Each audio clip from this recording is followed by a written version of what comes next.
Feed us. Oh, must I start? Okay. Yeah. Yes, Um, please. okay, so I just want to recap quickly. So what I do is I share my screen with everybody, and I just go on happily on my own screen, and everybody just follows, right? Yeah, that's the easiest way. Okay. So first of all, I thought we start with something else tonight. Wait. Let me first share my screen. Um, I just jump into it.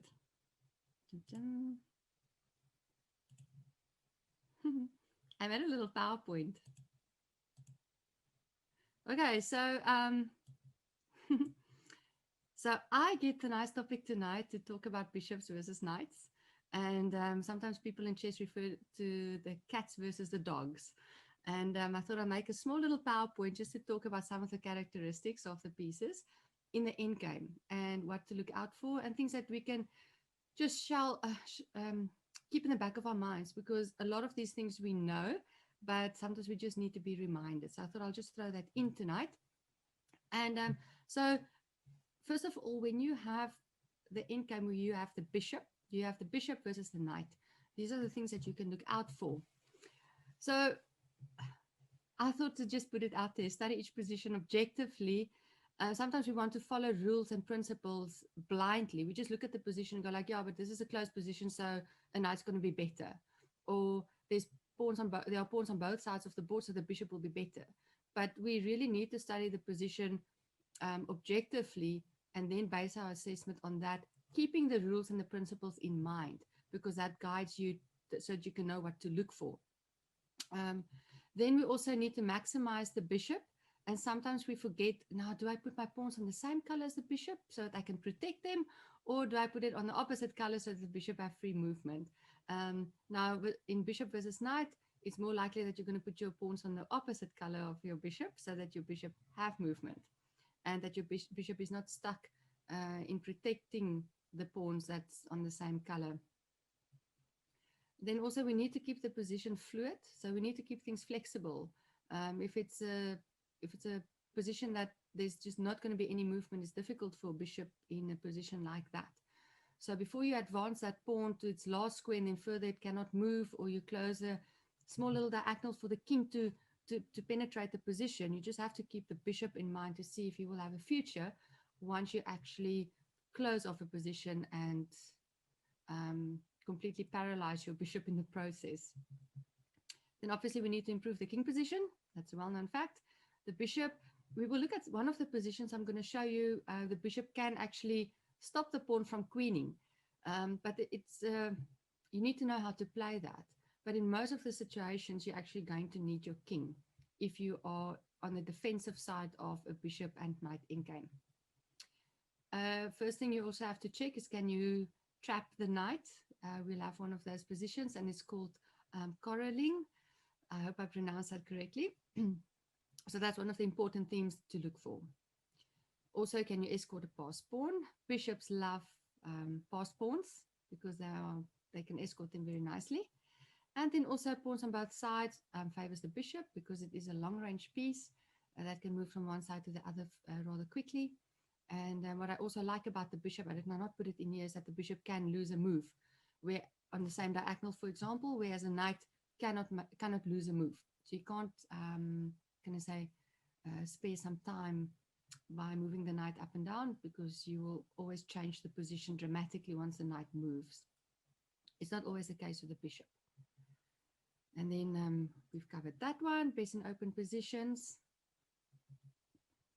And keep the qualities of your bishop in mind when you exchange your pieces. So that's obviously when we start transitioning from the middle game to the end game. You also need to know what kind of end games goes with the opening choice that you've made. There are certain end games that you will study if you play for example, the Ralapes exchange variation. Different openings have different type of end games. They lead to different types of combinations of pieces. With some of them, you'll find you're more likely to get, for example, a rook and bishop combination, and then a rook and knight combination, things like that. So know the end games that are connected with your opening choice, so that you don't just play the opening well, but that you also know what type of endgame you are steering towards. So that's rather important. So those are just a few notes about the bishop, just in general. And then the knight, if you have the knight versus the bishop, this is what you will look out for. Obviously, it's a short range piece. So if you need to get it to the other side of the board, you need to get it moving in time. I think we've all played those positions where you were stuck with the knight at the end and the knight just couldn't get to, for example, the promotion square in time to protect the pawn or to capture a queening pawn or whatever the case is. So make sure that you will have enough time to get your knight to the other side or to a specific square. Pawns on both sides of the, on one side of the board is better for a knight because it is a short range piece. It can jump over those pawns that are normally configured quite closely to each other, where the bishop normally has a bit of trouble doing that. I was always taught that knight endgames are the same as king and pawn endgames. So you need to study your pawn endgames in order for you to play your knight endgames very well. So this is not any different if you play in a knight versus a bishop endgame. And I must say, I find the endgame books of Edmar Metnes very useful. I studied those as a teenager, and I've went through his books more than once. I actually covered most of them twice. There's a nice book on pawn endgames, one on bishop endgames, knight endgames, rook endgames. Those are the four that I've done. I've done all of those twice. And I actually started the other day, I started looking at the bishop endgame book again. Somebody has my rook endgame book. I borrowed it to one of my students, and I forgot who took it. So I don't have that one, but you need to go through it often. Especially the basic stuff, and then you can always branch out to other type of books. So I would really encourage you to invest in a really good endgame book for yourself.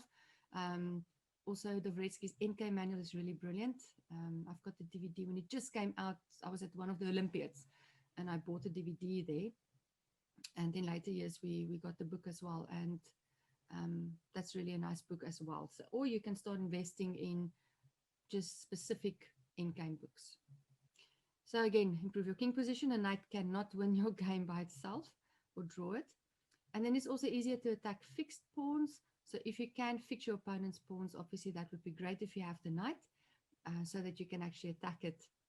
It's not so nice if you make all the effort to get your knight to attack a pawn and then it just moves a square up. Then you have to start all over again. So see if you can fix the pawns. Okay, pawns on the same color of the bishop. That will limit the bishop. And it can also tie down to the defense of those pawns. And that is something that you can aim for maybe when you are starting to, what do you call it? Sorry, exchange pieces. See if you cannot fix some of those pawns on the same color of the bishop, and also keep that in mind, because you might have a bishop and a knight going into an endgame, and you have to also figure out, do you need to keep the bishop or do you need to keep the knight, depending on the squares that the pawns are on. That must play a role in your decision. And then pawns on the opposite color of the bishop, if you can attack that with your knight, the king will have to defend it. So the opponent's bishop will have some freedom moving around, but you will be able to actually get the king attached to one of the pawns, or more than one pawn that you're attacking. And that will allow your king some freedom as well. So there are pluses for both pawns on the color of the squares that the pawns are on. You just need to look for them and keep it in mind. If you know this and you read through this over and over again type of things, then it becomes second nature to just look for it. You're not even going to think that you're thinking these things or checking for it. You just unconsciously know that it's there. One nice thing about the knight that I was also taught as a child is that it changes colors every time, square colors every time it moves, so it attacks on both colors, whereas if you have a bishop, you can only mainly focus your attack on one of the color squares. And then the last one with your knight is to calculate carefully. It's not good to be in an endgame and you do not have a lot of time and you have a knight that you have to play with, because a knight takes some calculation, because you can go into one direction and realize later on that you actually had to come back with a knight, and now it takes you extra moves to get back, whereas you just brought the knight back in at the beginning of your sequence, you would have been there quicker. So calculate carefully when you go into a knight endgame and make sure you have enough time to get that knight where you need it to be. If it can blockade a pass pawn, things like that. Okay, so I thought I'll just throw this in and we can keep it in the back of our minds. And it's also good to give kids these things to kids as well, because the more they know about this, the more they will look for it. Okay, so I'm going to stop that share and then I will move on to Lichess. I'm going to show you a little video clip later on as well. And I just want to say that I've managed to, since yesterday I've had this on, I managed to have all the moves on the right hand side gone. And now tonight I added one position at the bottom, and the moment I did that, I have all the notation on the right hand side again. So I'll try to cover it, but just for your own sake, try not to glance there every time I go to the new position. I'm just going to flip this board quickly. Okay, so sorry, we're going to jump right straight into it. By the way, We I can't need see your to screen if share you're the sharing. screen. Thank you. Yeah. Where is it? There's it. Does anybody have any questions on that little PowerPoint I had, or is it fine for me to continue? We'll continue, right? Yes, please. If I don't hear anything. Okay. Select, share. Yes, you can Okay. continue. It's quite straightforward. Right. You can see? Do you see my end game? Yes, Yes, we we can. can see. All right, good. Okay, so we'll start with this easy one. And this is where we're going to look at an example of corralling where you try to trap the knight. And normally this position would be a draw. The reason for that is if you look at the king position, let me just get to my squares here. If you look at the king position, it's on the opposite color of the bishop. So if you can place as a defending side your king in front of the pawn, it will be very difficult for your opponent to get your king away so that the pawn can actually march through. In this case, however, it is a winning position for white due to the position of the knight. So black doesn't have a good knight on the side of edge of the board, and black can deal with that. White can deal with that bishop in the knight in one move. And I'll just run through this one quickly, just by playing a simple bishop d5 move. So if you're aware of the terms and you've been through it quite a few times, these things just come naturally and you will spot it immediately. So I'll show you just some of the moves in this position, how you would continue. This is just a training position, so we're not following a game. So black will obviously move up because the knight cannot move. So at some point, he is going to run out of moves on the king side. And if you know your opposition, you can just bring your pieces, your pawn through, and black is at a loss in this position. So this is just the first two positions are just really, really basic ones. I want to go to the next one, which shows you same position, but now the knight is closer to the action. So let me just find my position here. So in this case, first move, obviously, we need to bring the king closer.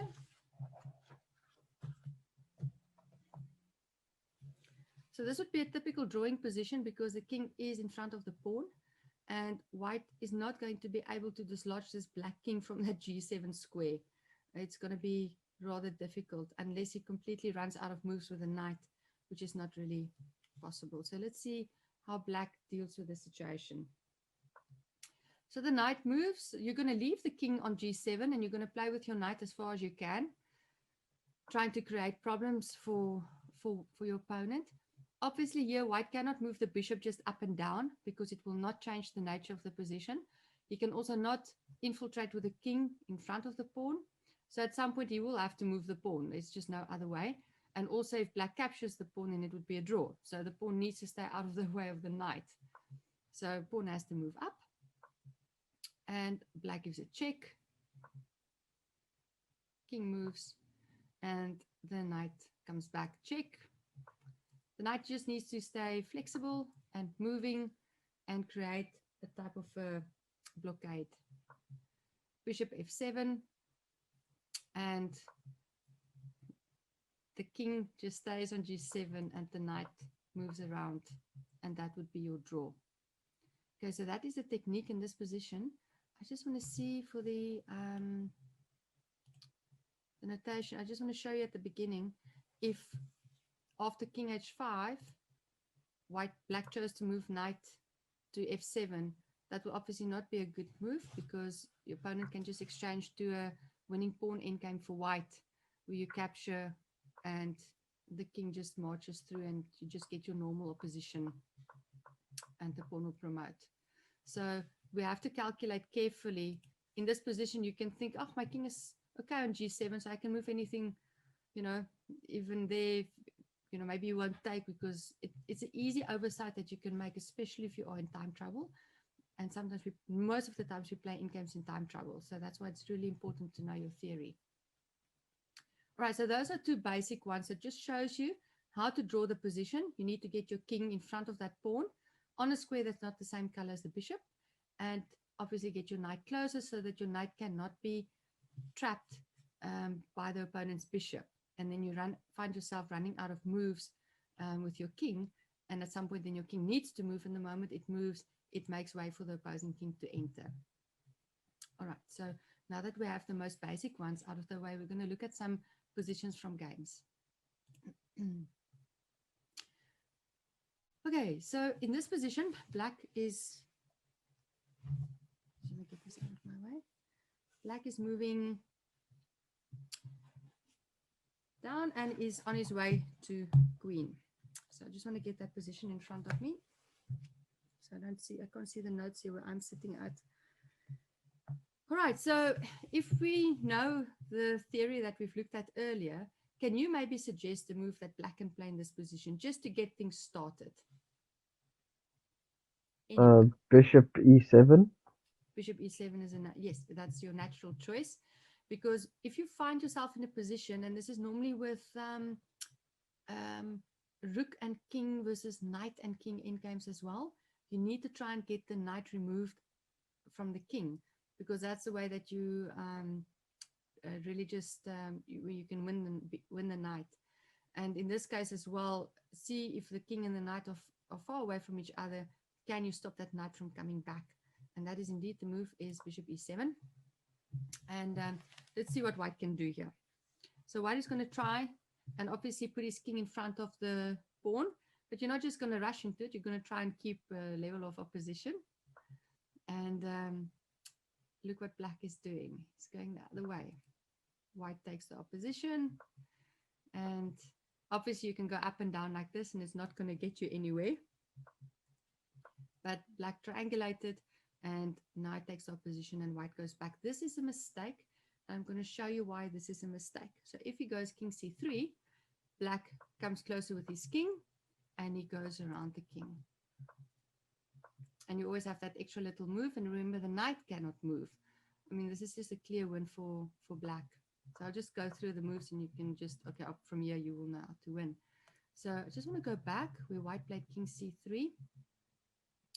So white's best chance here is to actually go and attack the black bishop, so that you can actually move the knight and see if you can't get the knight back in time to actually stop the pawn, or try to capture the pawn before it queens, because that will obviously get you to a draw. I need to get the notation here. Where's my notation? King d4, king b5. So obviously black will try to get the pawn through, hoping white will spend too much time going after the bishop, but this actually, the knight actually can make it back in time. So the knight gets to move, and the pawn runs. King comes back, vacating the e6 square for the knight. d7 square for the knight, and your knight heads back just in time. So obviously that knight can go to c4, where it's on a white square, and the bishop will not be able to hamper it there. And there's a lot of can I say variations here that we can look into, but I actually just want to show you the idea that when your knight is further away from the king, first try and calculate and see if you can get the knight back in time by harassing the bishop, where the bishop actually needs to lose a move by moving away from the king, instead of just playing with a king against a king and a pawn and a bishop, because you are going to run out of moves. So it's best in this type of endgames to bring the knight close to the king and keep it as close to the king as well. And that's the same case in your rook and king versus rook and knight. King and knight, if you can keep the knight close to the king, you will be able to draw that position as well. So that's all technical technique that you need to study. You need to make a cup of coffee and sit, sorry, and go through these type of endgames. Sorry. Really sorry. It's really not a problem. So in this position, can we think about going something like knight b8? I'm trying to work out, because if he can't capture the knight, because then we go king b6. I'm trying to work out if that does anything though. That is your best move to play if you want to draw. Black chose the wrong move here. If you go knight b8,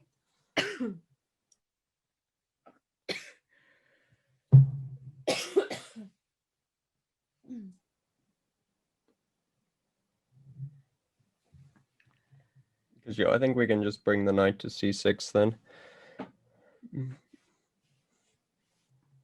this move knight b8 is the winning move, because if he captures, you just go king b6, and then you'll grab the pawn, and that will be a draw. In this situation, black actually made the wrong move. He played king b4. For whatever reason, because he thought he can triangulate and then go to king a5. And in that way, protect the knight. And if you can hang on to the knight on a6, that knight will forever protect the b8 square, so that white cannot queen. But this is not the right way to do it, because you will run out of moves at some point, because white has a bishop that can check. Now the king cannot go to a5 anymore. If the king now goes to b4, for example, you can actually move, you can attack the knight. So he brings the knight back, check. King b6, check. And now he cannot stop the pawn from queening anymore.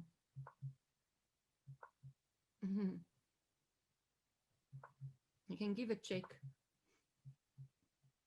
And the king on a4 is not looking pretty. So you need to play with your king as well. So when we play endgames like this, you need to look for those funny moves, those odd-looking moves like knight b8, which looks really, you know, you don't want to play it because it just looks obvious that your opponent will just capture your knight. But it's those odd-looking moves that you will find if you study the endgames like this. Sure.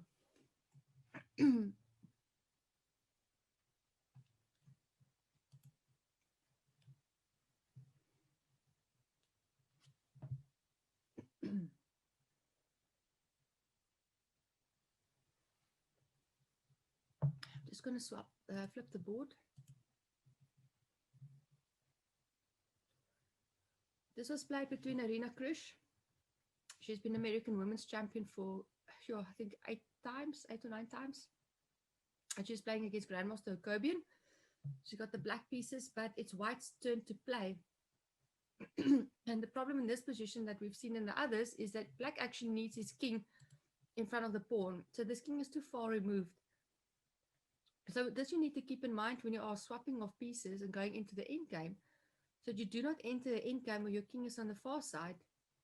It might be that black captured the pawn here, I don't know, that led to this position, but this is not a good position for black to be in, because the knight cannot stop the pawn all by himself. What do you think white can play in this position? What would you do?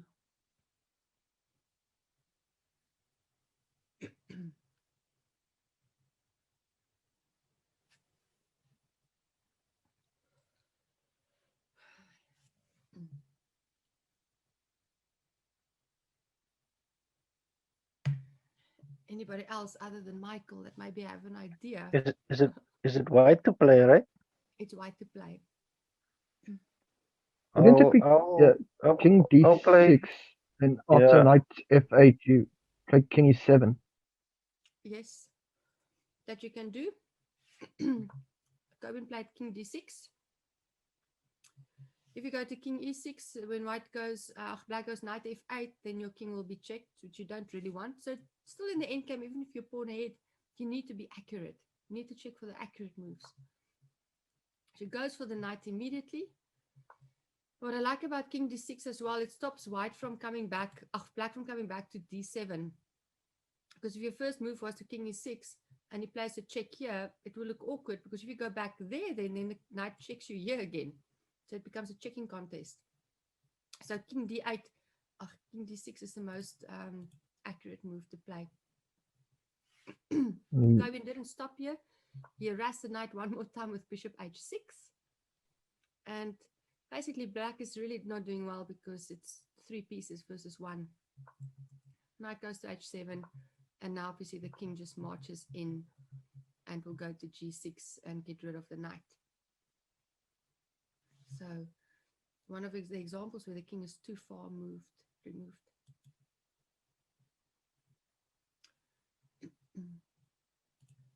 So Reshevsky versus Ivkov played this in 1970, quite an old game. Interesting game. That knight on d8 is stopping the pawn from going to b7. And white also cannot capture the knight on d8 because the pawn on b6 will fall. Interesting position. And this is, let me just tell you who's to move here.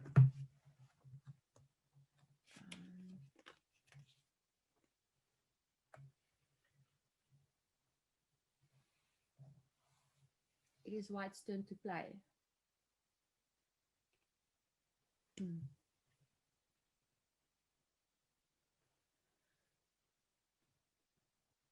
King is on an ideal square, pawn is on the best square, so you can't move those.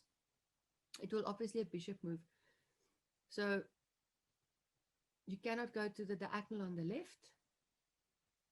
So white moves his bishop as far away as possible to h3. This is really, really interesting position. A little bit complicated, but if you get this one in your repertoire, then it would be really good for you to know these type of maneuvers. Let's see what black does. Black comes around to the other side, so obviously we'll need to go around the pawn. Wants to stop the pawn from queening, and you need to get that king closer. Like we've seen, you want to get the king in front of the pawn. In this case, it's almost impossible, but you want to also keep the king close to the pawn so that that king cannot capture the knight. So white keeps control of this square. So just keep this square in mind when we go through the variations. So he plays bishop here, and black can only move the king. The moment you move the knight, that pawn is going to go to b7. And now look how white is maneuvering with the bishop. King has to move.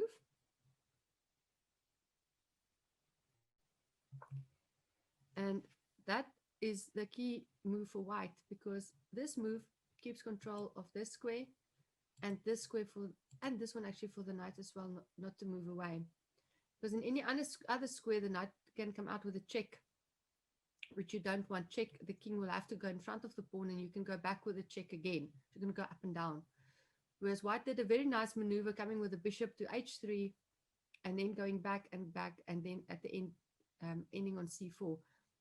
That's what I said at the beginning, that a bishop can lose moves and still do a really good job. So here, the knight has to move, because if your king moves away, then white can simply capture the knight and the pawn will move through. So the knight has to move now, and that's the only square it has to go. And then white can move the pawn up. Can take, and that will just go through. So I want to go back to the start. We can look at the position, the moves. If the king goes to c5, Then you come back Sorry. immediately and you put white in black in Zugzwang.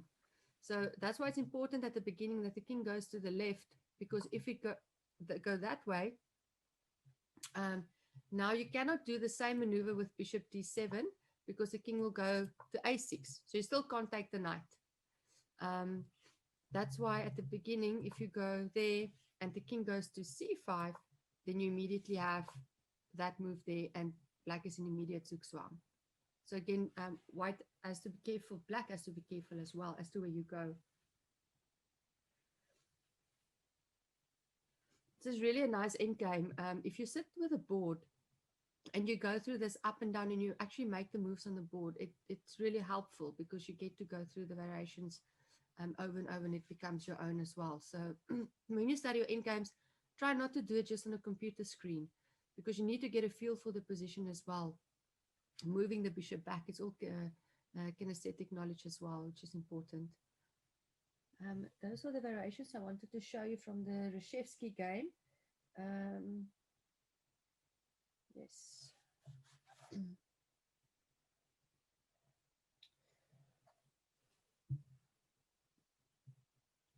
And then we're going to look at the last game where I'm just looking with the bishop and pawn versus the knight.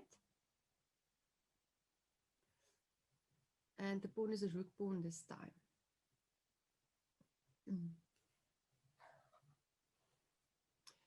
So obviously, if you look at it from white side, white is threatening to promote the pawn. So at this stage, it looks like you can play a7 and then a8. So black needs to stop that from happening.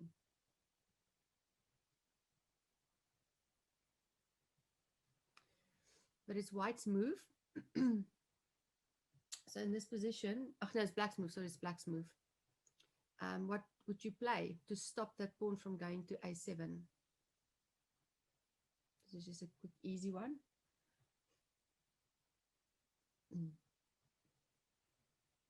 And knight c6. And knight c6 is your only move.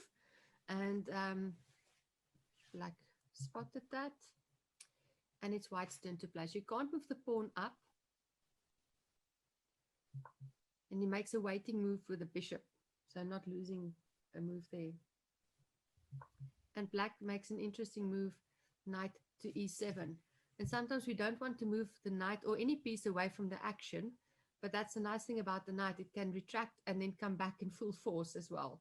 So now again, white cannot go a7 because of the fork that you have if the knight goes to c8, which will fork the pawn and the king on those squares. So you always have to look out for that as well, especially when you're going to queen. So which is a really nice move to make. And if you're just going to move the bishop up and down, then black will obviously also just move his knight to c6 and to e7 up and down as well. You cannot move the pawn, so it is time to move the king. So only way is for the king to go forward. And now again, black comes with knight c6. From knight c6, from c6, the knight also wants to go to a5, giving a check. And then that knight can go from a6 to a5 to c6 back and fro, because if you check the king on a5, if the king goes back to b6, you go back to c6 and nothing has been gained for white. If you check the king on a5 and the king goes to a7, you go back to c6 and check it again. The king will have to go to a8 and you come back with a knight to a5 again. You'll go up and down, and that pawn can never move up, because the moment it moves up with the king in front on a8, you'll be able to move the knight back to c6 and then just capture the pawn on a7 because it will be stuck. There's no fluid movement. And remember when we spoke about the characteristics of the bishop, we said you want to try and keep your position fluid and flexible. And for that, it means that you shouldn't stop your pawn from moving, and then the knight just moves up and captures your pawn, and then all your efforts for nothing. So I like this move of white, bishop c7. Now it keeps the knight from going to a5, which is really a nice touch. The king can't come closer. So now again, the knight must move. A really nice resource from black, realizing it's a rook pawn. So if white captures the knight, he captures the bishop, and the king cannot get out, and the pawn cannot queen. So that's why it's also important. Now, this is basic because we all know rook pawn is a draw in this type of endgame if the king is close enough from the defending side. But you need to know other basic endgames as well, because if you know those basic ones like king and rook pawn versus a close king on the c file or the f file, that's a draw. You will just notice it immediately. So you have to look for those other basic endgames as well. So the bishop stays on this diagonal, knight comes back, and then white finds this really nice move, bishop b6, and it's now controlling all the dark squares that the knight can move to. So either black now is in zugzwang, either needs to move the king away, or he needs to move the knight and then the pawn queens. So that looks like only move.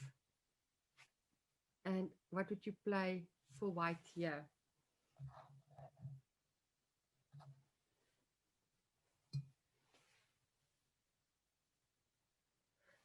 Question is, do you think white can still win this position, win this game? After king d6, any other king move loses immediately, and any knight move loses immediately. So black finds this move still.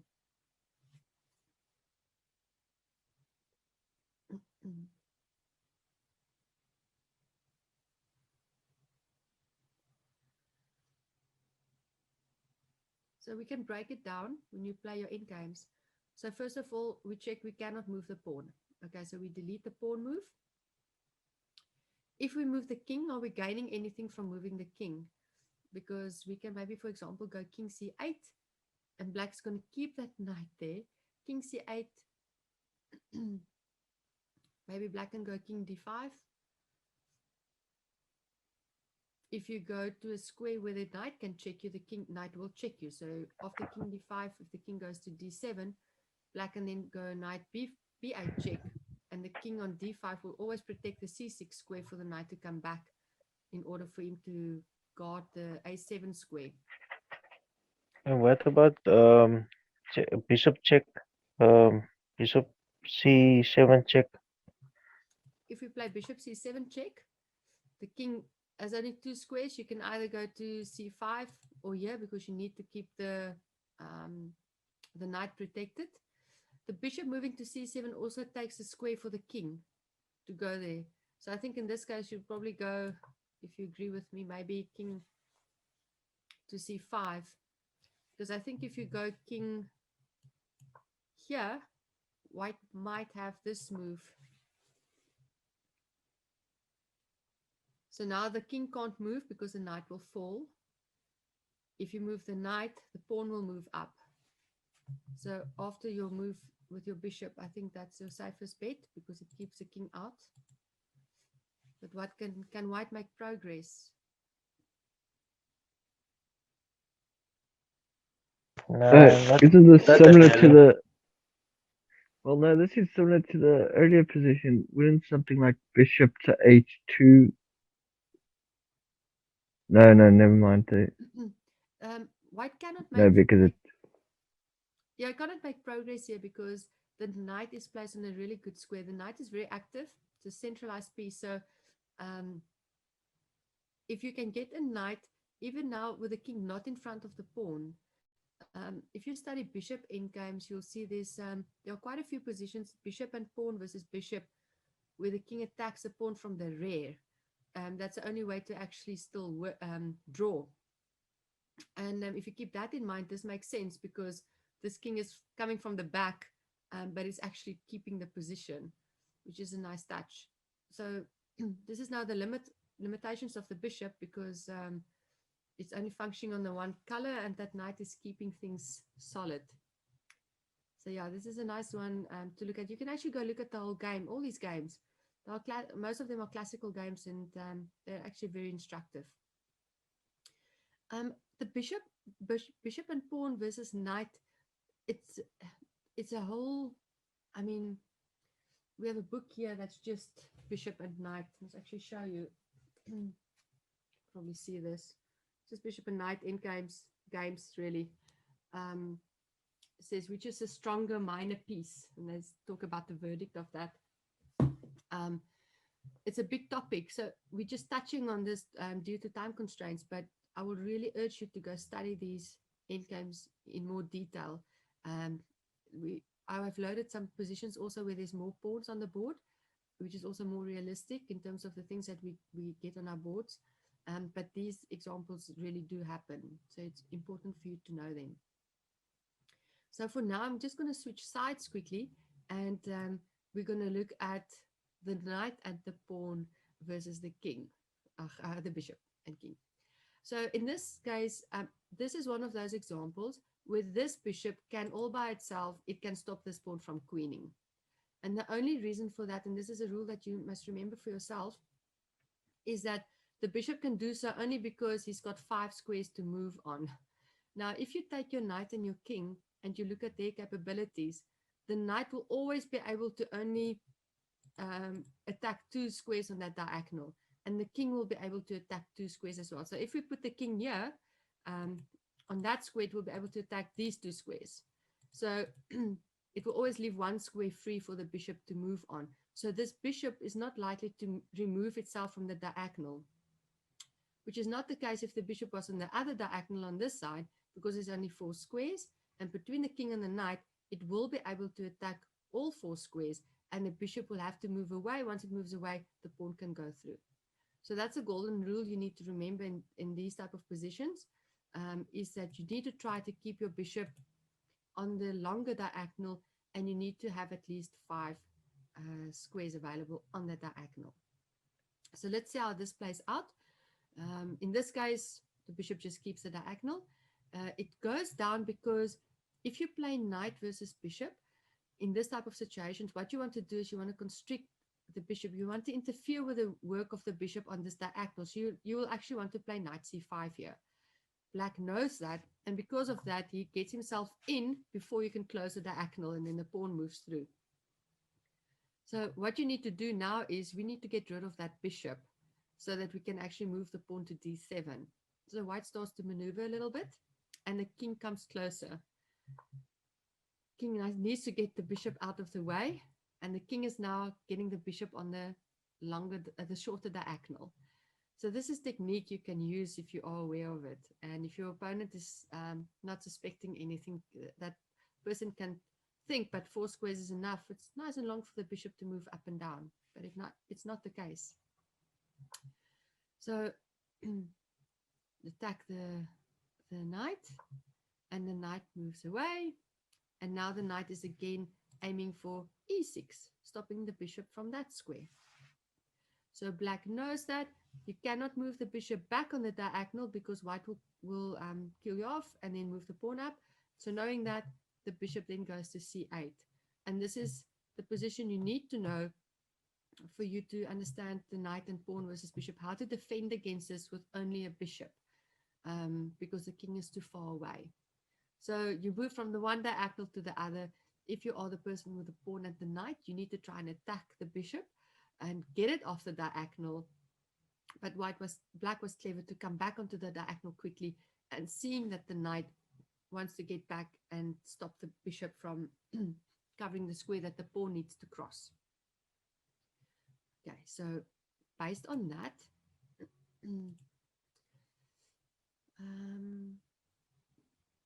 just flip the board.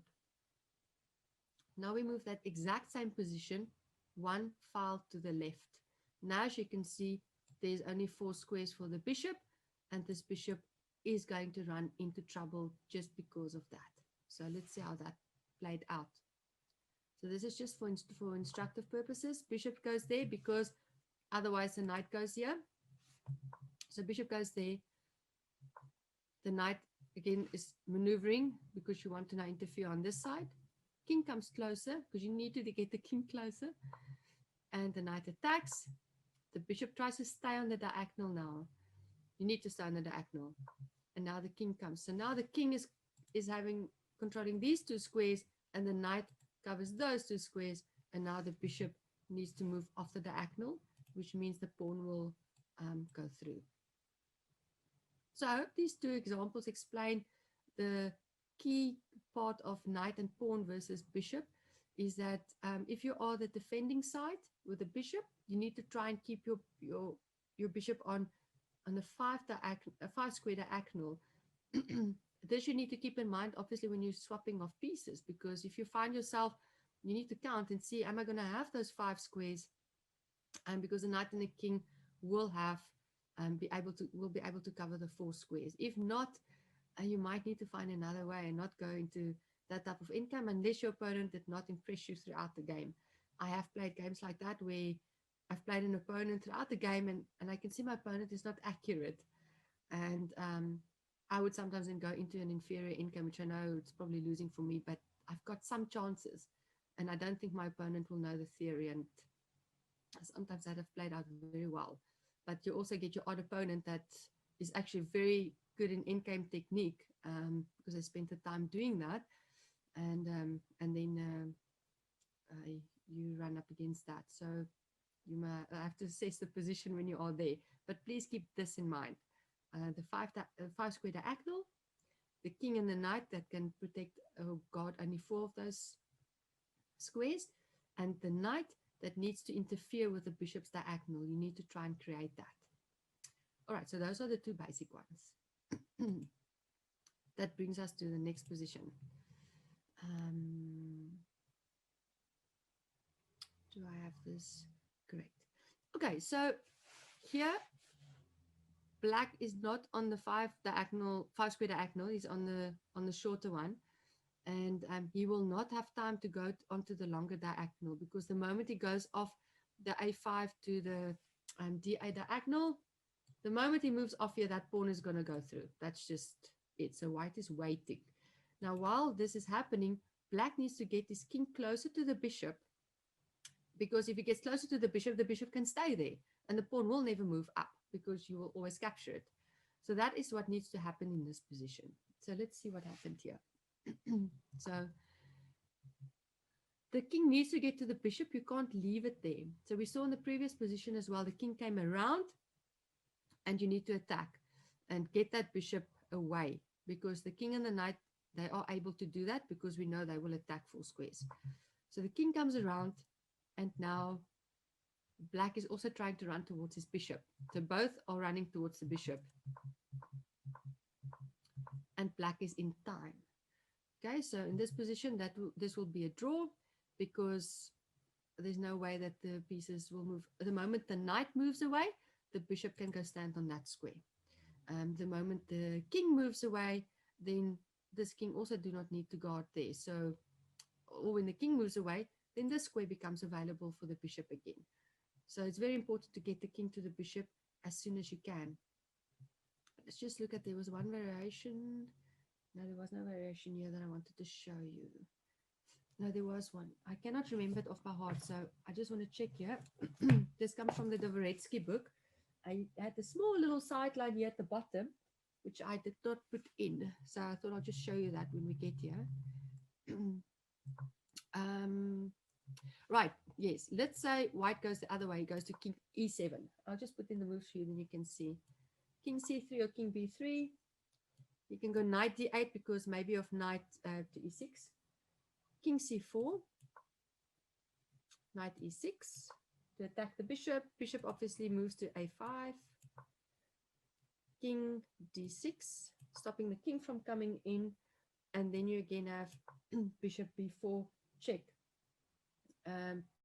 This also does not win for white, because the king actually now made his way up the board. And after a move from white, the bishop will just go back here. And now the king is closer to get to d6 next time when you have the bishop here or here even. So that's just to show you if the king actually goes the other way, this way, and not this route here. This is obviously the shorter route, which would make sense for me to go to in any event. Right, so those are the 3 basic positions you need to know. And you need to go through this often until you can wake up in the middle of the night and know what to do with it. Right.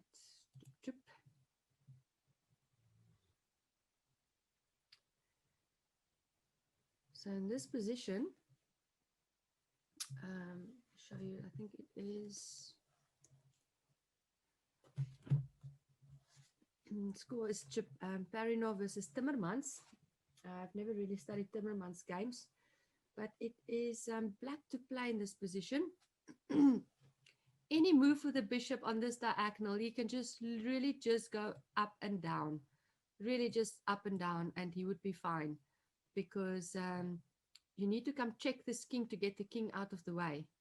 And the only way to do that is to get the knight on this square, and or get the knight on that square. To get the knight there, the king will have to move, which will vacate that square again. And with a check here, once that pawn gets through here and your bishop is still here, you will just take it every time. So it's just something you just really need to know. But this person did not know that. Just get this away. And he played king b8, which is the worst move you can ever make in this position. So white now went and played knight to d6. And the black king will now just go up and down, left and right, left and right. The knight is repositioning itself. And now you've got your a7 check. Can't go to a8 anymore because you'll get checkmated with a knight on c7. And the king has to move away. Check happens. King has to move away again. And your interference square then with the knight will be to b7. And then after the knight goes to b7, you'll just move the pawn up. So this is just basic theory that the guy is keeping in mind, and black forgot, because you will not think that there's mating potential here, but there is. And I think black should have just kept the bishop up and down, and that would have sorted out the whole position. So let's move on to this one. So I like this little position here. This position was drawn up by Bob Wade. I don't know if you know Bob Wade. Anybody knows who Bob Wade is? No. Bob Wade is from England. He passed away a few years ago, and he actually wrote the BCE. I don't know if anybody of you studied the BCE, Batsford Chess Endgame book. This is the Endgame Bible that we grew up with. Lots and lots of little positions in it, but so useful and so handy to play with. And Bob Wade is actually quite good with queen endgame. So if you look at the BCE, the queen endgame section is really, really fantastic. Actually, the whole book is. And in this position, both sides are basically in a type of a zugzwang. So what happens if white is to play and he captures the king, then this will be a draw. So if you study knight and pawn endgames, where you actually study the pawns on the rook pawns, rook pawn and knight versus king, and black can set up a blockade in this type of position, because you will just move that king up and down. I'm not going to go into detail with this, because this you can actually go study when you go do knight and pawn endgames. But this is the position you need to know. If you ever get there and you get your bishop to the other side and the knight closes it off, if you have your king close enough, you can actually set up that draw. So I'm just showing it to you, because I want to show you the next one. Same position, but it's black's turn to play. So what do you think will happen if black moves here? What can you play?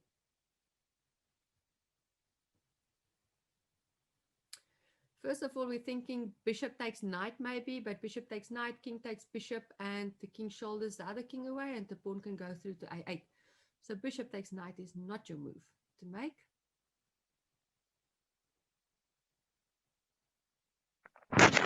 I'll play king c6. All right, let's go with king c6. White will play. That's, by the way, it's the right move. King 2 can take it. And again, you go here. And white has this resource knight d6. If I'm not mistaken, this is actually called the Horvitz position. I don't know if you've heard of that. Where you bring the knight back to d6. And if he captures, then obviously play king b7 and the pawn marches through. So this you need to be able to see from here, if you are white, that you have that knight d6 option. And this is useful for rook pawns. You need to know this one. This is just a standard basic position. And then I want to show you this last one with just a few pieces on the board. Okay, I just want to flip the board. Okay. So in this position, the knight is really a star piece because the knight centralizes itself. And just because it centralizes itself, it actually manages, it helps white to actually win this position. This was, yeah, Kim check, this actually comes from the BCE. Let me just check the moves here. Yes, I can check.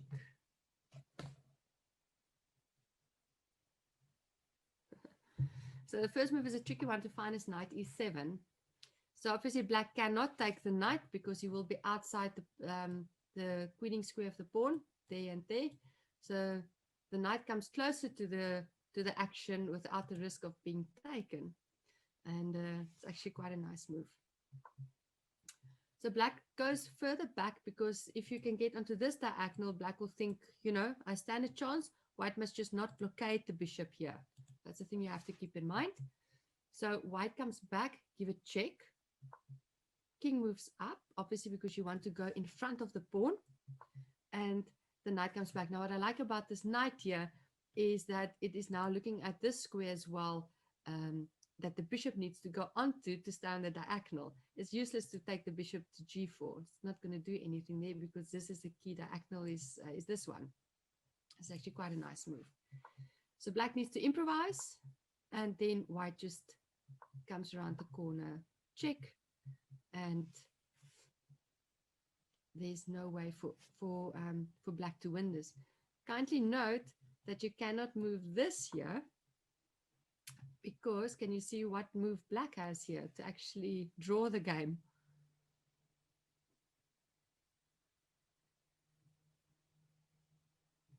Sneaky little move by black. It's like that knight b8 from earlier on. King c6, king c7.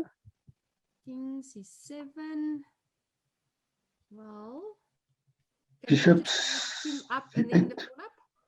Bishop c8. Bishop c8, yes, that is the move that you need to find because the pawn is pinned. And this is now just like having something in front of the pawn and the knight is attacking it. You're just going to capture it the next move. So even if you come in with a check here, you can just come close and the pawn is going to drop in any event still. So bishop c8 is quite a nice sneaky little move that you need to find in a position like this. So white can't rush it. So knight c6 comes in first.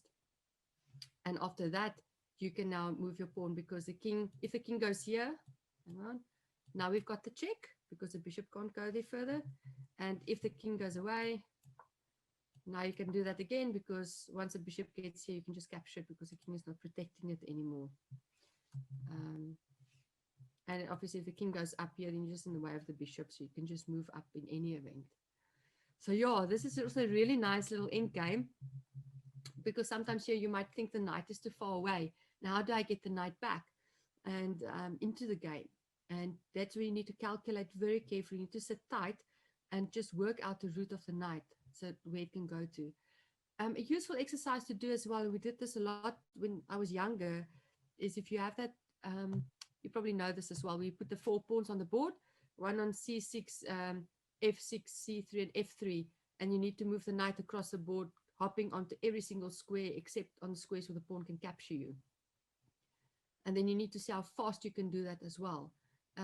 It sounds maybe for us that are older now as a useless little exercise, but it actually trains your eye just to see the maneuvering of the knight, the routes of the knight quicker, because you get used to looking for those little patterns as well. So yeah, that's just exercise that you can do for interest's sake. I'm going to do 2 positions and then I quickly want to show you a small little video clip. It's not long. So let's finish with this one. Okay, so now I have a position where there are more pieces, more pawns on the board. This is more likely to happen here. So when you do look at a position like this, you need to assess it before you start analyzing your position, because we're quick to just go, I go here, he goes there, and try to figure things out. So in this case, what we really want to do, I'll show you what you want to do. You want to get this bishop on C1. Because on C1, you need to infiltrate with your bishop. You can't leave him in front of these pawns. He needs to come to the back. Because on C1, you're going to attack here, and you're going to attack there. This keeps this knight here, so the knight won't be able to move. That's the first thing you want to do, is get that. The second thing you want to do is you want to improve your king placement from here until there. And then, because this pawn here is a target, so the bishop and the king can attack that pawn jointly. So those are things that need to happen. So now we've assessed it, because you want to improve your position as much as you can. And once you know where you want to go, you need to figure out how you are going to get there. So do you think black can just come straight through the middle, or what kind of plan do you think he can, how can the bishop enter behind the pawns? What route do you think is a good one?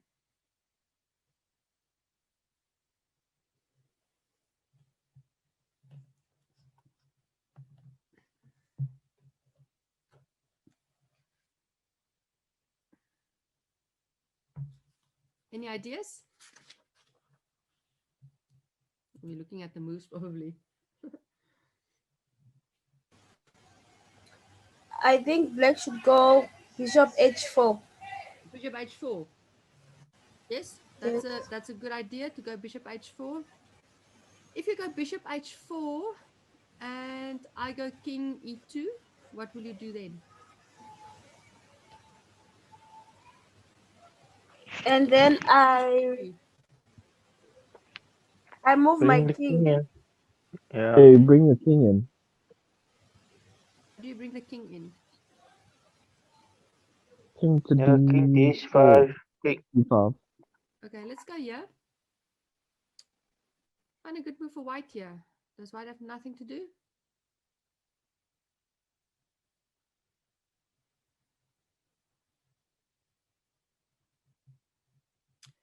I go here, you go here, I go there, and I stop you from coming in. You can't come in further. Yeah, but then you bring the bishop back to G6. G6, a white square. F6, my bad, sorry. In this position, you want to go back. Why Yes, not but attack then the you- pawn then? If you go back, I go back.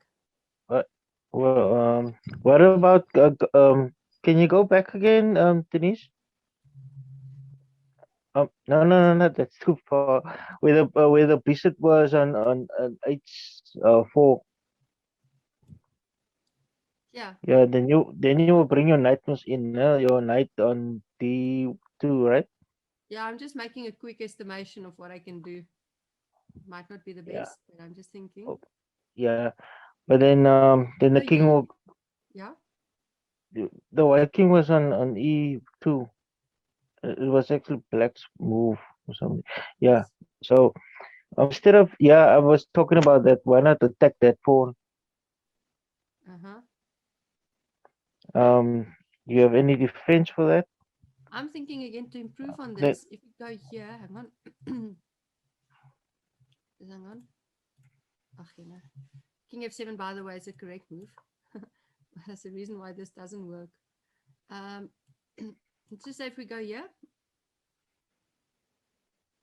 Yeah, and then bishop G4 of G3.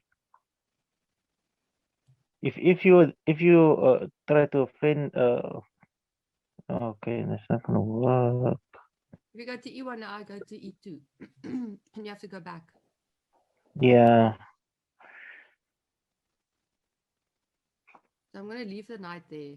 Just okay there.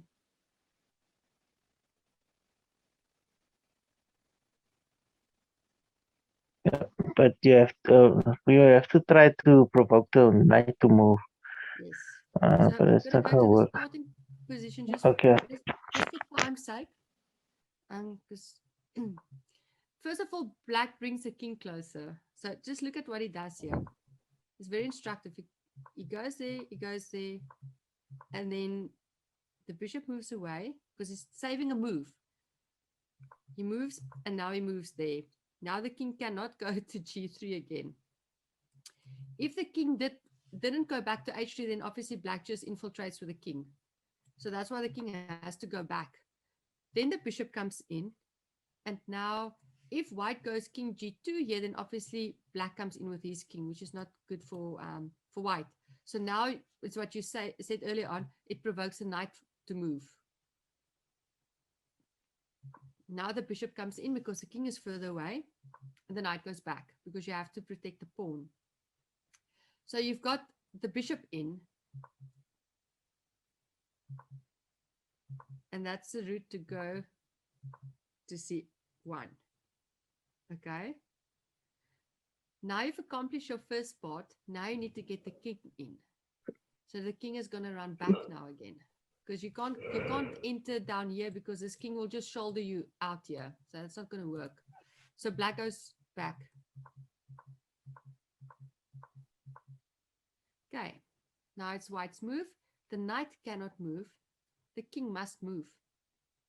And once the king moves, he loses the e4 square. So any king moves, and he comes into e4. And you have bishop and pawn, bishop and king attacking this pawn that will fall. So I thought the technique is just really nice. And I think, it's just an idea, because we go through these type of end games to get ideas. And sometimes you find yourself in a position like this, your opponent offers you a draw, you can't see a way in, and you go like, oh, okay, I'll take a draw. Because you just look at bishop h4, bishop here, and what then? Whereas if you actually run with a king around, that might actually give you some play. And it's worth just checking that out when you play, especially if you're playing against a bad knight on this side of the board. Make sense? Okay, makes sense. Yeah, it makes sense. Yeah. Okay. I'm going to look at the last one here, and then I'll quickly want to show you a video clip. Okay, so this position, it is Khalifman. Khalifman was one of the FIDE world champions, playing against Barua. And if you look at the key positions here, black has a bad bishop because his pawns are on the same color as the bishop. White has a good knight that can be improved because you're looking at these squares. Those are really nice outposts for the knight. So if we can maneuver the knight to get there. White does not want to swap pieces off at the moment. If black manages to swap the knight and the bishop off for each other, he stands a good chance of getting a draw, because it's difficult for the kings to come in. You can maybe just go left and right and keep opposition, and the kings can't enter. White has no entry point. Black has an entry point here and here, maybe through this square. But with white just moving his king left and right and triangulating, he can keep the position. So white does not want to swap pieces off at this stage. So you need to find a way to do things. And what I like about this position, the first move is a bit extraordinary, and you need to think out of the box to actually see moves like this. And that's why it's good to go through these things, because suddenly these type of moves become possibilities for you. Any idea or suggestion that you might have for this?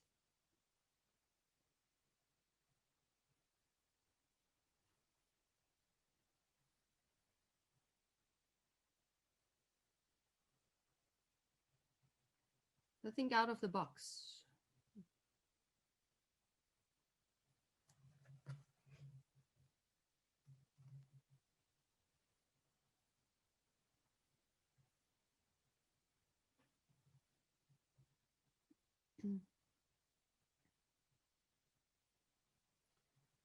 So what you need to work out here is, you want to get the knight here or here.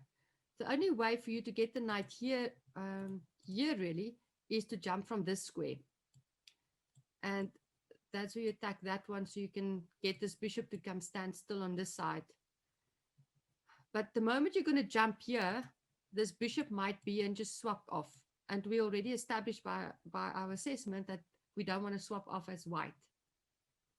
So you need to find a way to stop the bishop from coming here. So you can actually do your little maneuver of knight here, knight there, and then knight jumping in here so you can move forward. Now, this is where that little exercise helps that I told you about earlier, where you have to move the knight to every square, because you figure it out quickly. So how can you stop a piece from going to that square so that you can actually get your knight to d3? What can you play for white?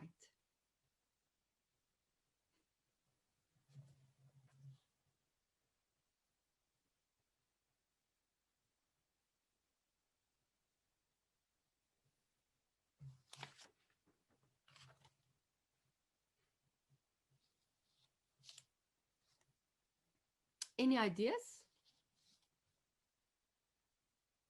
Well, I would think f5 is quite tempting. Yes, and that is the correct move to play as well. So f5 is played.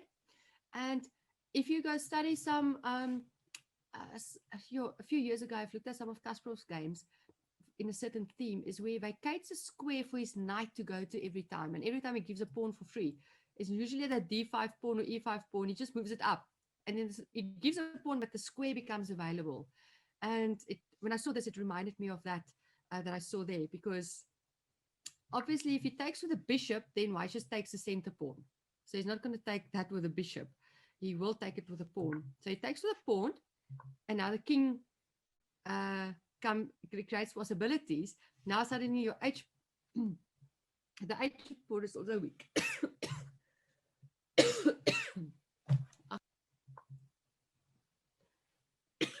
Now I can do a little maneuver.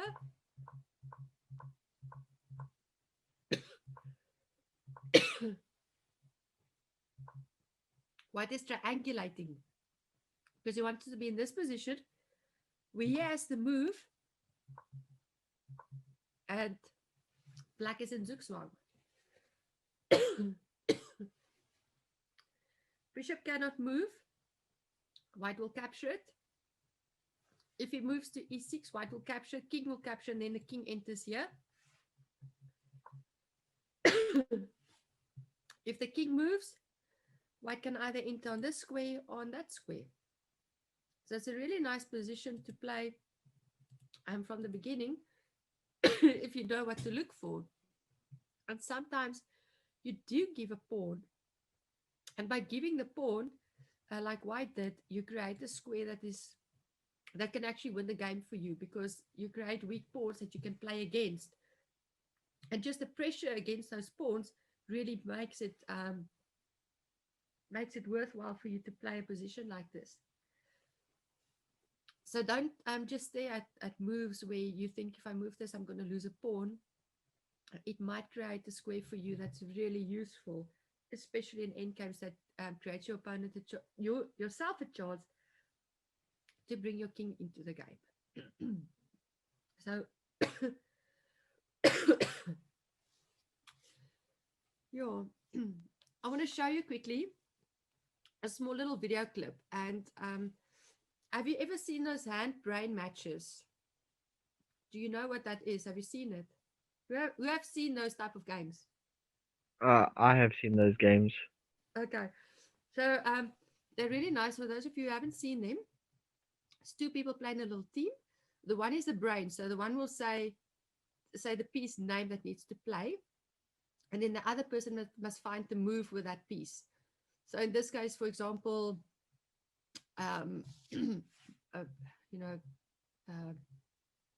white will say knight, and then the other person must move the knight to a good square, and so it continues. So the one is the brain and the other one is the hands. And I watched a game like this recently, and I just want to show you this small little snippet. Alexandra Kostenyuk is the brain. Now she's been women's world champion 2008 to 2010, I think, if I remember correctly. She's from Russia, and constant member of the Russian team. Now she is really, really good, really good. I mean, she's a grandmaster. Now, obviously, they know their endgames very well. Now, the person that was playing her hand is a 2100 women FIDE master, and also from Russia.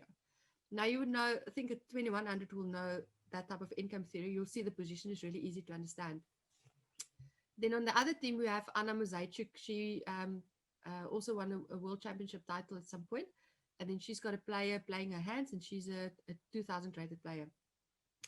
On the right-hand side of the screen, I'm going to put it up for you, then you can just see quickly.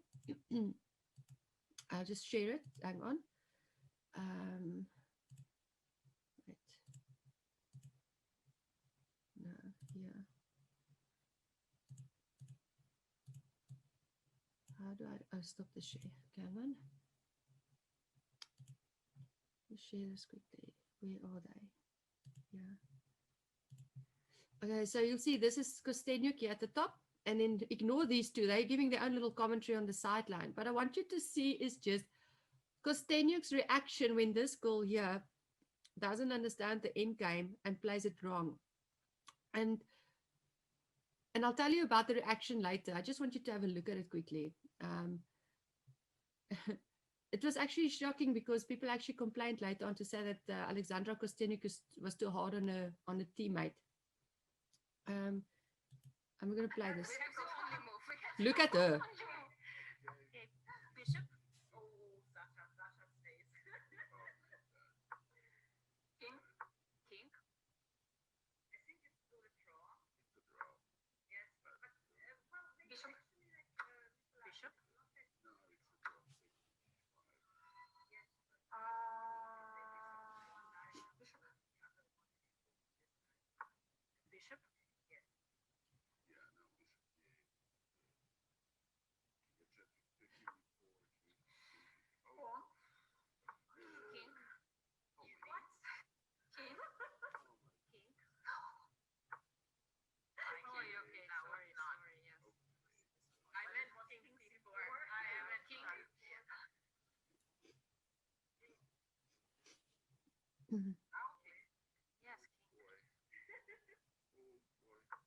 So you can see Kostenyuk really knows the theory for white here. Why do you allow that? Pawn. Bishop. Okay. Bishop before wins this position. King. Bishop.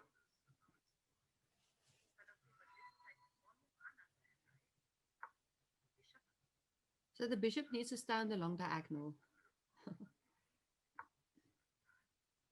Bishop. Bishop. But this was bishop. Yes. Bishop before bishop. Yeah, because then you can get actually to a3, and then you only have to get to a2, and the rest is king, bishop.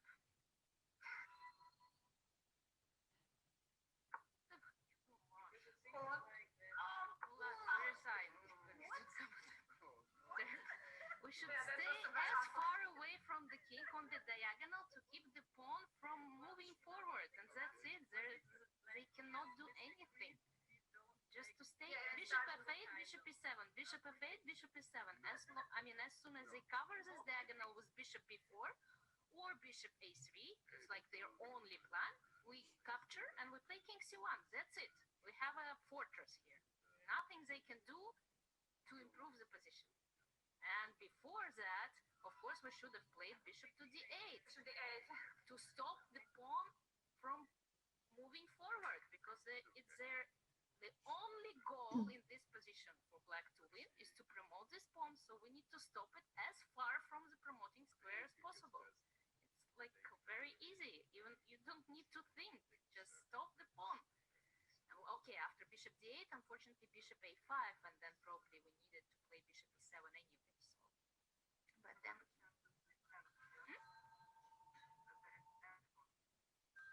No, like the very end, it's such a drawish position that you don't need to think. You just go away with your bishop, not to blunder it, and just wait. But when on the move 62, why? Yes, I had bishop d8 because I was already disappointed that you played bishop e7 and I missed this chance. So Okay, so I just thought I'll show that to you. Any comments from your side? That's so funny. Well, but there you can really see the the logic behind the bishop move was quite interesting. And I think, the moment I saw that and I was preparing for this, I thought about that video clip and I just wanted to share it with you because that's how we should know our end games. Because Kostenjuk sits and she says, but that's easy. You should play the bishop way back, keep on this, do this and do that and do.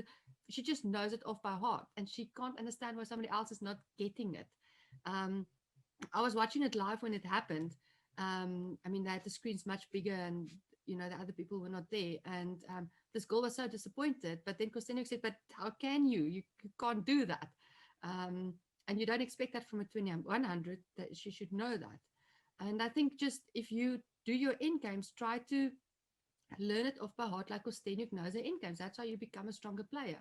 I mean, we spoke right at the beginning of the session about becoming, how do we become grandmasters and 2000 rated players? And it's by studying like the positions that we can know it, like Kostenjuk just showed us that she's just frustrated when somebody else doesn't play a normal bishop endgame. It's a rook pawn, so you need to have studied bishop pawn, bishop versus bishop and a pawn, and it's a rook pawn. What do you do then?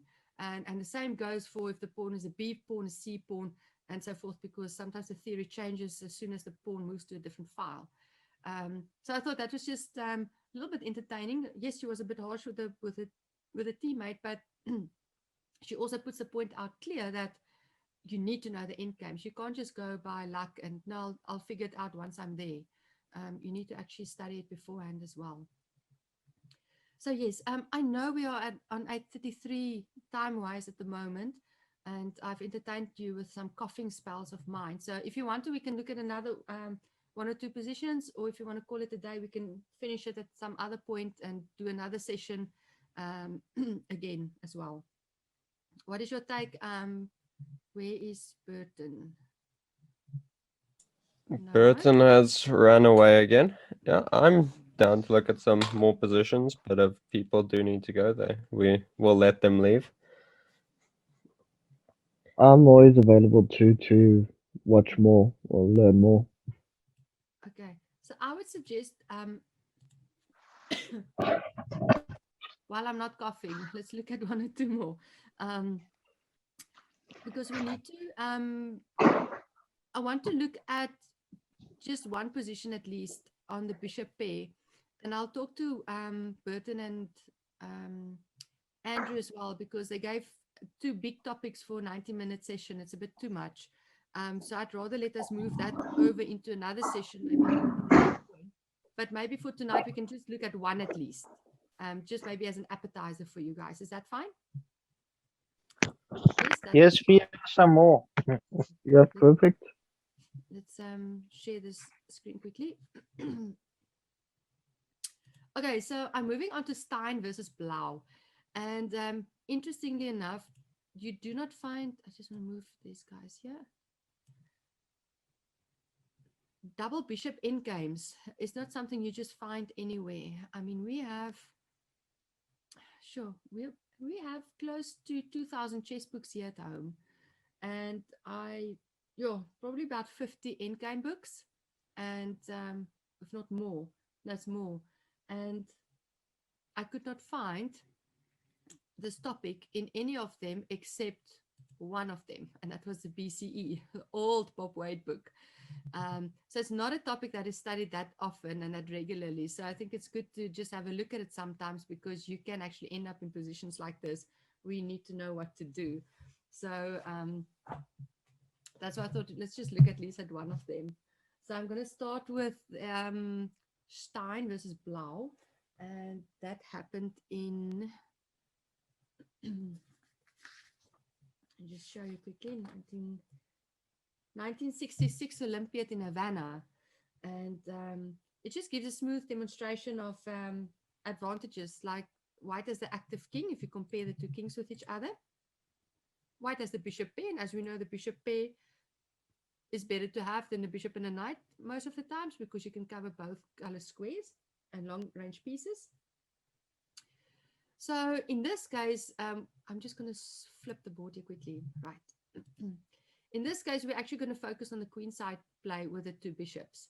The king is close closer to the king side on g4, so your king is standing a chance to infiltrate on the king side once one of the pawns move up. So something that you're going to keep in mind. So in this position, white centralized the bishop to d5. So it's good to have the bishop pair, but you can't just have them and leave them on certain squares. You actually need to improve the position. That's like having an open file for a rook.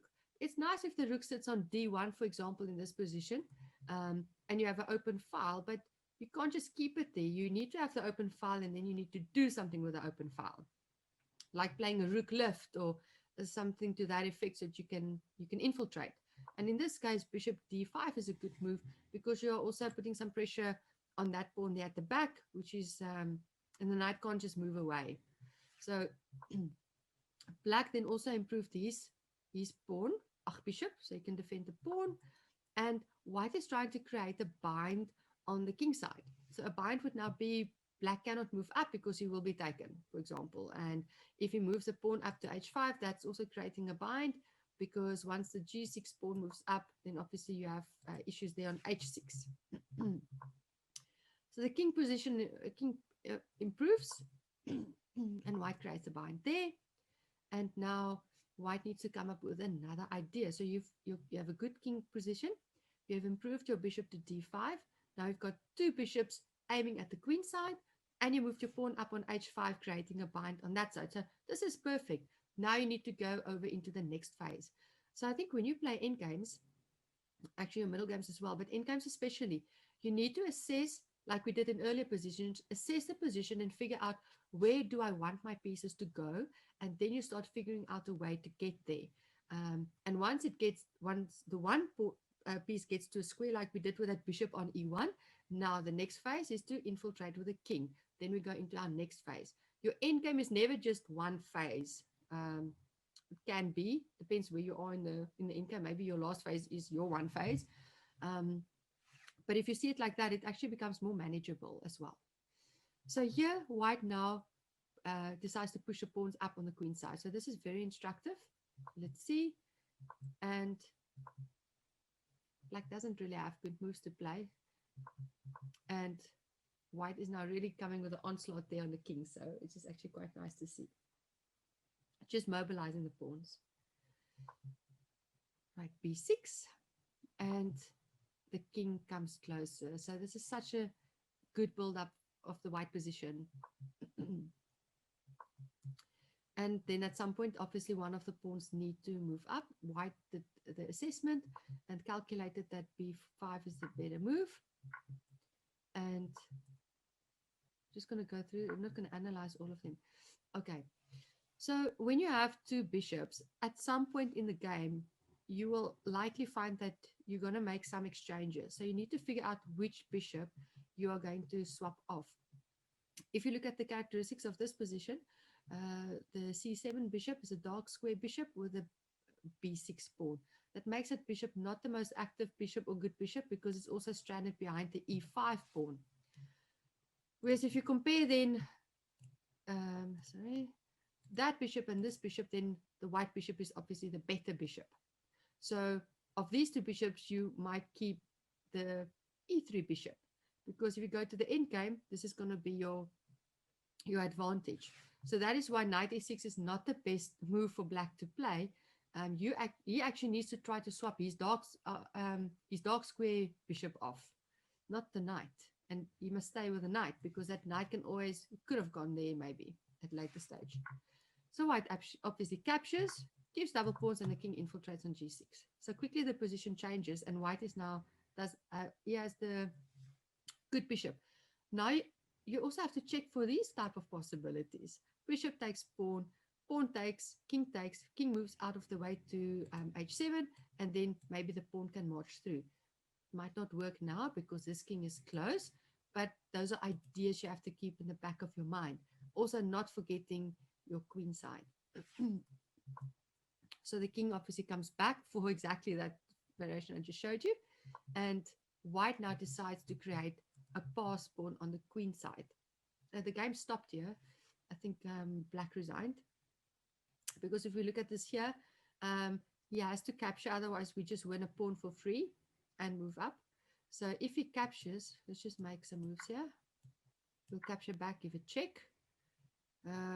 King can't move to e8 because we'll capture this pawn. See, if the king goes to g8, then we can move this pawn up.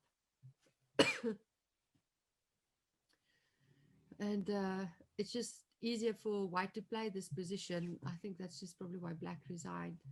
But we're just showing concepts, so we don't have to go into detail with the positions. Obviously, this is nice for analysis. And I'm leaving this, I'll send the link obviously to Andrew and Burton, so you can actually go through it again and go look for the Stein-Blau game and see how it transpired to get here. So this is just an example of the two bishops and then swapping the one bishop off for the stronger minor piece of your opponent and keeping your strong bishop and then creating a pass pawn and having that together with an active king. I mean, it's just really a good recipe. I just want to see something. If it goes here, what would you think we can play for white here? I think b6 might be too early advance for the pawn. What do you think? Is there an improvement that white can play? Bishop a7.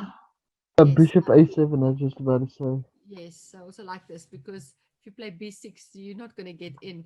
So b6 and then follow that up by b6 and b7 and all the way through. So that is how Stein won that game. It's quite a nice illustration. I just want to see how long is my Sosonko game.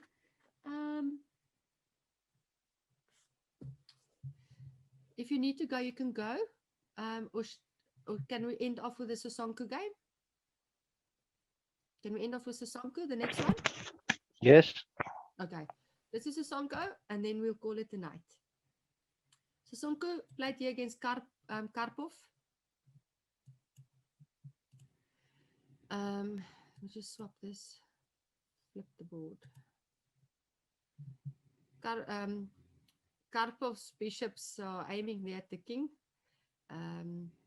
What we have to look out for, this pawn is a possible target for the black bishops, or the black bishop. And this queen side of white is also not that great because this pawn is already nicely far advanced and the bishops can switch to this side quite quickly. I mean, you just can come just here and you're attacking on that side and you can infiltrate quite rather quickly. So in this position, black does not want to swap off because you want to first create some pressure. So he moves out of the way and Sosonko improves his bishop a little bit. And then Karpov aims for the queen side, like we just illustrated, and he aims for that pawn on e5. Knight comes in to defend both pawns, and Karpov defends it. And with that pawn moving up, it also allows the square for the bishop. King gets improved, and now the move f5 is played. So I liked f5 because I think that's also why bishop c8 is played, is to protect that pawn indirectly. Take, take, and white prevents black from playing f5. I just want to see where I'm at.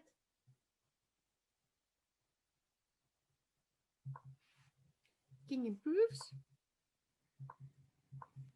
Can't forget the king. I'm going to say too much about that.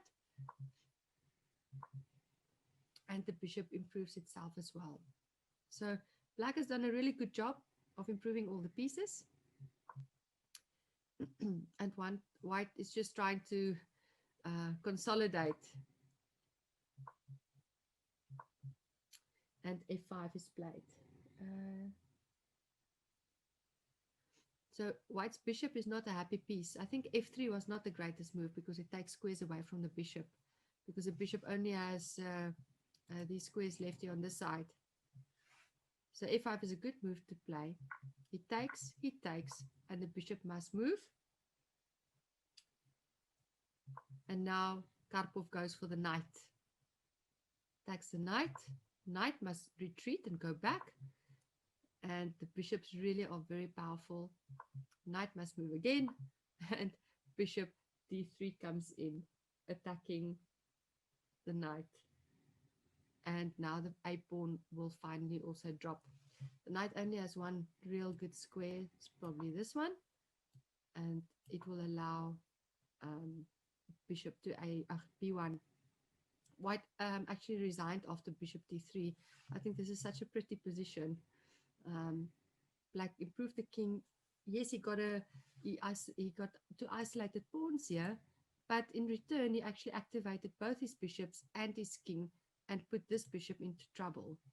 So it's a nice game from Karpov versus Sosonko. This was played in 1979, and Karpov was really playing at his prime as well. So again, when you can, please study the classical endgames, classical games, and just see how the guys completed those games going into the endgame. So, friends, this is what I have for you for tonight. I will leave this on to, I'll send the link for Andrew and then they can send this to you. Then I'm sure, I think that's how they do that. Then you can go through the positions again and acquaint yourself with the endgame principles and go through it as many times as you can. Once you have this under the knee, then you go onto more complex endgame positions based on the same theme, maybe with more pieces on the board, more pawns, add a rook to the position as well. And then you will also see as you go through it how the exchanges are happening. You can be selective in the type of positions you search for on ChessBase or Fritz even, that you can search for the games with end games are with specific pieces in and study them and go through them, annotate them.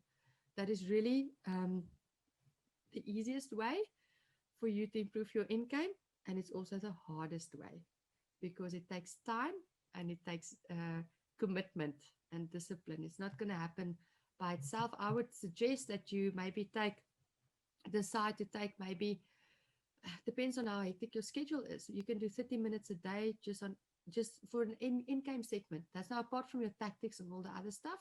Or you can decide once a week on a Saturday, I'm going to spend 2 hours doing end games. And you choose a theme for a month, and that's what you do. And even if you're going to have a long chess career still as well, depending on your goals.